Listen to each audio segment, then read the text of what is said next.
বাৎসরিক পূজা অনুষ্ঠানে সবাই ইব্রাহিম রে ধরছে, ইব্রাহিম চল আমরা পূজা দিতে যাব।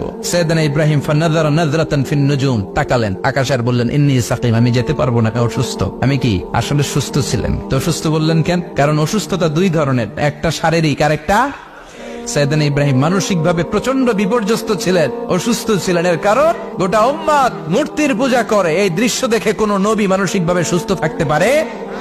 উনি বললেন আমি অসুস্থ, তোমরা যাও। সবাই বলল ঠিক আছে আমরা যাই। ইব্রাহিম তুই আমাদের ঘরের মূর্তিগুলারে পাহারা দে। মূর্তি পাহারা দেওয়ার জন্য কারে পাওয়া গেছে? সাইয়েদনা ইব্রাহিম কয় ঠিক আছে আজকে পাহারা দি, মুজাম্মের পাহারা, যা তোরা দিতাছি, পাহারা দিতেছি যা। এইবার সাইয়েদনা ইব্রাহিম মূর্তির ঘরে ঢুকলেন, দেখেন কি সুন্দর কথোপকথন আল্লাহ তুলে ধরলেন। আল্লাহু আকবার। মূর্তির ঘরে, দেবীর ঘরে ঢুকে উনি ঘুরে ঘুরে তাকায়, দেখে একটা এমনি হাত আর একটা ব্যাগ করে 14-15টা হাত নিয়ে তাকায় আছে। উনি সবগুলোর সামনে এভাবে তাকায় আছে, দেখে এক একটা এক এক চেহারা, একটা হাতির গণেশ স্টাইলের, আরেকটা এরকম, আরেকটা নারীর, আরেকটা বাঘের, আরেকটা তলোয়ার নিয়ে আইতাছি কোপায় ফেলাবে, আছে না নাই? সবগুলোর সামনে যায়, যে দেখে আর অবাক হয় কত ধরনের খোদার কাছে এরা কত কিছু চায়। আর যে দেখে প্রত্যেকটার সামনে ডেজার্টস আইটেম, মিষ্টান্ন, এক একটার সামনে রসমালাই, এক একটার সামনে কালো জাম, লাল জাম, রসগোল্লা, চামচাম, দুধ মালাই, মালাই চপ, আছে না নাই? জিব্বায় পানি চলে আসছে নাকি? তো সাইয়েদনা ইব্রাহিম অবাক, কিরে এত মূর্তি, এত ডিজাইন, এত ভাবে এরা অঙ্গভঙ্গি করে আছে, এত খাবার দেয়া, খায় না কেন? সাইয়েদনা ইব্রাহিম ভাবলেন মনে হয় নাগাল পাই না, আমি একটু তুল্লা ধরি। উনি রসমালাইয়ের বাটিটা নিয়ে যেটা হা করে আছে ওইটার সামনে যায়, কয় খা। কি কয়? বানাই কইতেছি মনে হয়। ফারাগা ইলা আলিহাতিম, মূর্তিগুলোর কাছে গেলেন, ফাকালা আলা তাকুলুন, খাবি না? খাবি না দাদা, আমি কিছু খা, কোরআন থেকে বলছে, ঠিক কি না? উনি ভাবলেন ওরা হয়তো খেতে পারে না, নাগাল পাচ্ছে না, কিংবা আমারে দেখে লজ্জা পাচ্ছে। নিচ থেকে রসমলাইয়ের বাটি তুলে ধরলেন, উনি বললেন খা, আর ওগুলা কয় হা হা করে নিচ্ছে, নড়েও না সরেও না। উনি মুখের সামনে তুলে ধরে বললেন আলা তাকুলুন, খা। সবগুলার সামনে গেলেন, খা খা, কেউ খায় না, ওগুলো হা করে আছে। সাইয়েদনা ইব্রাহিম বললেন খা, কেউ কথা কয় না। উনি বললেন খাবি না কেন? তাইলে কথা ক। এই যে কষ্ট করে উড়াইলি, মুখের সামনে দিলাম, খাবি না কেন? কথা বল। আলা তাকুলুন, খাবি না কেন? কথা বল। মা লাকুম লা তাতাকাল্লামুন, খাবি না কেন? মা লাকুম লা তানতিকুন, হয় খা নয় কথা ক।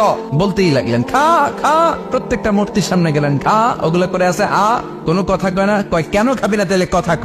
খায়ও না, কথাও কয় না। আপনার ছেলে বায়না ধরছে, আব্বা চানাচুর খাও, কি খাম? চানাচুর কিনে দিলেন, এই নে চানাচুর। এখন চানাচুর খায় না, কিরে বাপ খাবি না কেন? কথাও কয় না, খায়ও না, কথাও কয় না। এখন বাকি আছে কোনটা?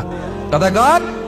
ফারাগা আলাইহিম দারবাম বিল ইয়ামিন, ডান হাতে কোপানো শুরু করলেন, ইচ্ছা মতো খুশি কিল মারতে মারতে মূর্তিগুলার সাইজ। ফারাগা আলাইহিম দারবাম বিল ইয়ামিন, এক একটা নবীর হাতে জান্নাতি শক্তি দিয়েছে কে? খা নাইলে কথা ক। খায় না, কথাও কয় না, বাকি আছে মায়ের। মারতে শুরু করলেন, মারতে মারতে সব শেষ। তারপরে খুঁজে পেলেন একটা কুড়াল। কি পেলেন? কুড়াল দিয়ে মারতে আরো সুবিধা, খালি এটারে এভাবে মারে, ওইভাবে মারে। মারতে মারতে যতগুলো মূর্তি ছিল সবগুলো মেরে বড় মূর্তিটার গায়ে মারতে যাবে, ইন দা মিনটাইম স্টপ, কয় না এটারে মারো না। ফাজআলাহুম জুদাদান, সবগুলার টুকরা টুকরা, ইল্লা কাবীরান লাহুম, 12টা ছাড়া ওইটারে রেখে দিলেন। আর বুদ্ধি করে কুড়ালটারে বড়টার কান্দে ঝুলাইয়া দিলেন, বড় মূর্তিটার কাদের মধ্যে ঝুলাই দিলেন। ঘটনাটা সুন্দর হয়েছে না? এখন কেমন যেন মনে হয় এটা কুপাইয়া দাঁড়া রয়েছে বাবার বেটার মতো। বড় পূজার শেষ, পূজার দিনক্ষণ শেষ। বিকেল বেলা পূজা মণ্ডপ থেকে সব এসে দেখে সর্বনাশ। পাহারাদার ইব্রাহিম কই, আনতা ফাআলতা হাযা বিআলিহাতিনা ইয়া ইব্রাহিম। ইব্রাহিম সর্বনাশ কে কইছে? তুই কইছত নি? কই আইনো বড়টাই কইছে, ওইটারে জিজ্ঞেস করো। বল ফাআলাহু কাবীরুহুম হাযা ফাসআলুহুম ইন কানু ইয়ানতিকুন, কোরআন থেকে বলছে, আমি করি নাই। ওই দেখ কুড়ালটা কার কান্দে, বড়টার কান্দে, ওইটারে জিগা। সবাই কই খাইছে। সবাই বলে ইব্রাহিম তুমি কি জানো না এগুলো কথা বলে না? সাইয়েদনা ইব্রাহিম বলে যে এটা কথা কয় না, ওইটার পূজা করস কেন? যেটা কথা বলে না, যেটা নিজেরাই নিজেদেরকে মায়ের থেকে বাঁচাতে পারে না, নিজেরাই নিজেদেরকে রক্ষা করতে পারে না, তোরে কিভাবে রক্ষা করবে? এগুলোর পূজা কেন করিস? ফাবুহিতাল্লাযী কাফার, কারো কোনো জবাব নাই, লাজবাব। সবাইকে ইব্রাহিম তুই বড্ড বেড়ে গিয়েছিস, তোরে নমরুদের কাছে নেওয়া হবে, রশি দিয়ে পেঁচিয়ে নমরুদের কাছে নেওয়া হবে। নমরুদের নাম শুনছেন? শোনেন নাই বোধহয়, শোনেন নাই? পৃথিবীতে 4 জন বাদশা ছিল, যারা গোটা বিশ্বের বাদশা। গোটা বিশ্বের 2 জন কাফের, 2 জন মুমিন। মুসলমানের একজন হচ্ছে জুলকারনাইন, আরেকজন হচ্ছে সাইয়েদনা সুলাইমান। কাফেরের একজন হচ্ছে বাখতানাসার, আরেকজন হচ্ছে নমরুদ। এই নমরুদের কাছে নিয়ে যাওয়া হলো রশি দিয়ে বেঁধে। এবার নমরুদের সাথে কি ডায়ালগ মারছে এটা তো আর কোরআনে নাই, কথা কও। এটাও আছে। নমরুদ বলে, ইব্রাহিম শুনলাম তুমি নাকি আমাদের খোদাগুলারে মারছো, তুমি নাকি কোন আল্লাহর ইবাদত করো, তুমি নাকি কোন নতুন রবের তথ্য নিয়ে আমাদের বাবেল নগরীতে আগমন করেছো। আমি ছাড়া কোনো খোদা আছে বলে তো আমি শুনি নাই, এই বাবেল নগরীতে আমি ছাড়া কোনো খোদা আছে আজকে নতুন শুনলাম। কে তোমার খোদা, কি তার পাওয়ার? এবার ডায়ালগ মারা শুরু করলেন সাইয়েদনা ইব্রাহিম। সাইয়েদনা ইব্রাহিম বললেন, রব্বি আল্লাযী ইউহয়ী ওয়া ইউমীত, আমার রব এমন রব যিনি জীবন দেয় আবার মরণও দেয়। নমরুদ বলে, তাই তোমার আল্লাহ জীবন দেয় মরণ দেয়? আনা উহয়ী ওয়া উমীত। এবার নমরুদ ডায়ালগ মারতেছে, আনা উহয়ী ওয়া উমীত, আমিও তো জীবন দেই আমিও তো মরণ দেই। সাইয়েদনা ইব্রাহিম বললেন, তুমিও যদি আমার আল্লাহর মতো জীবন দাও মরণ দাও তাইলে দেখাও। নমরুদ জেলখানা থেকে দুইজন ফাঁসির আসামিকে ধরে আনলো। ধরে এনে একটা ধারালো ছুরি নিয়ে প্রথম আসামির পেটের ভিতরে ধা করে ছুরিটা ভরে দিয়েছে। ফিনকি দিয়ে রক্ত ছুটলো। লোকটা ছটফট ছটফট ছটফট করতে করতে দুনিয়া থেকে বিদায়।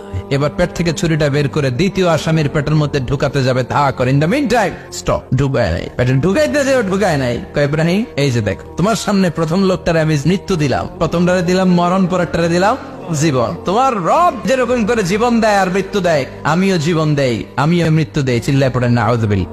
সাইয়েদনা ইব্রাহিম বিপদে পড়ে গেলেন। তাই তো, আসলেই তো প্রথম লোকটারে মৃত্যু দিল, দেয় নাই? কথা কর, ছুরি মেরে রক্ত বের করে ওর মৃত্যু দেয় নাই? পরের লোকটারও একই ভাবে মৃত্যু দিতে যে সেখান থেকে বাঁচিয়ে জীবন দিল। বেজাল আছে না নাই? এবার সাইয়েদনা ইব্রাহিম বলে, ফাইন্নাল্লাহ ইয়াতি বিশ-শামসি মিনাল মাশরিকি ফাতি বিহা মিনাল মাগরিবি ফাবহিতাল্লাযী কাফার। সাইয়েদনা ইব্রাহিম বললেন, বুঝলাম তুমি আমার আল্লাহর মতো জীবন দাও, বুঝলাম তুমি আমার আল্লাহর মতো মরণ দাও, কিন্তু নমরুদ খেয়াল করে শোনো, আমার আল্লাহ প্রতিদিন সকাল বেলায় পূব আকাশ থেকে জল জলে সূর্যটা উঠায়। তোমার যদি এরকম কোন ক্ষমতা থাকে, তুমি আগামীকাল সকাল থেকে পূর্ব দিক থেকে সূর্য না উঠিয়ে পশ্চিম দিক থেকে সূর্যটা উঠাও। ফাবহিতাল্লাযী কাফার। এবার ধরা গেছে। এবার জায়গার মধ্যে ধরা, একেবারে স্টপ, লা জবাব। নমরুদের মুখে কোনো জবাব নাই। এবার নমরুদের মেজাজ নরম নাকি গরম? কথা কন। গরম মেজাজ নিয়ে কয়, হাররিকু, এটারে আগুনে জ্বালা, এটারে আগুনে ফেল। নমরুদ বুঝে নাই যে আগুনের মালিক কে। বিশাল আগুনের কুণ্ডলি পাকিয়ে সাইয়েদনা ইব্রাহিমকে আগুনের মধ্যে ফেলে দেয়া হলো। হাতের মধ্যে রশি, পায়ের মধ্যে রশি, সারা দেহের মধ্যে রশি পেঁচিয়ে আগুনের কুণ্ডলিতে ফেলে দেয়া হলো। মুহূর্তের মধ্যে আগুনের প্রজ্বলন শক্তি ওই রশিগুলোকে জ্বালিয়ে পুড়িয়ে সারখার করে দেয়, কিন্তু সাইয়েদনা ইব্রাহিমের দেহের একটা পশমও জ্বালায় না। যে রশি দিয়ে টাইট করে বাঁধছে, ওনার দেহের সাথে লাগানো টাচ করা রশি, ওই রশি জ্বলে যায়, কিন্তু সাইয়েদনা ইব্রাহিমের পশম জ্বলে না। চিল্লায় পড়েন আল্লাহু আকবার। সাইয়েদনা ইব্রাহিম বসে রইলেন। নমরুদ কয়, আরো আগুন জ্বালা, এলাকার বড় বড় গাছগুলো, তক্তাগুলো কেটে আগুনের কুণ্ডলিতে ফেল। তক্তা লাকড়িগুলো আগুনের কুণ্ডলিতে ফেলা মাত্র দাউ দাউ করে লাকড়িগুলোকে, তক্তাগুলোকে আগুন জ্বালিয়ে দেয়, কিন্তু সাইয়েদনা ইব্রাহিমকে জ্বালায় না। সুবহানাল্লাহ। আগুনের মালিক কে? ওই আল্লাহ আজও আছে না নাই? তিনি আগুনরে অর্ডার করলেন, সৃষ্টির শুরু থেকে তোকে একটা ধর্ম দিয়েছি, সব জ্বালিয়ে দেয়া, পুড়িয়ে দেয়া, আজকে কয়েকদিনের জন্য তোর ধর্মটাকে আমি স্টপ করে দিলাম। চিল্লায় পড়েন আল্লাহু আকবার। قُلْنَا يَا نَارُ كُونِي بَرْدًا وَسَلَامًا عَلَى إِبْرَاهِيمَ। আল্লাহ বললেন, আগুন খবরদার, আমার ইব্রাহিমের গায়ের যেন পশম না পুড়ে যায়, কারণ ইব্রাহিমের সন্তান হবে ইসমাইল, আর ওই ইসমাইলের বংশে আমি পাঠাবো আখিরি জামানার পয়গম্বর। ইব্রাহিমের যেন কিছু না হয়। কোন ইবারদা, ঠান্ডা হয়ে যা, কি হয়ে যা, কিন্তু এত বেশি ঠান্ডা পাবি না যাতে ইব্রাহিমের সর্দি না লেগে যায়। সুবহানাল্লাহ।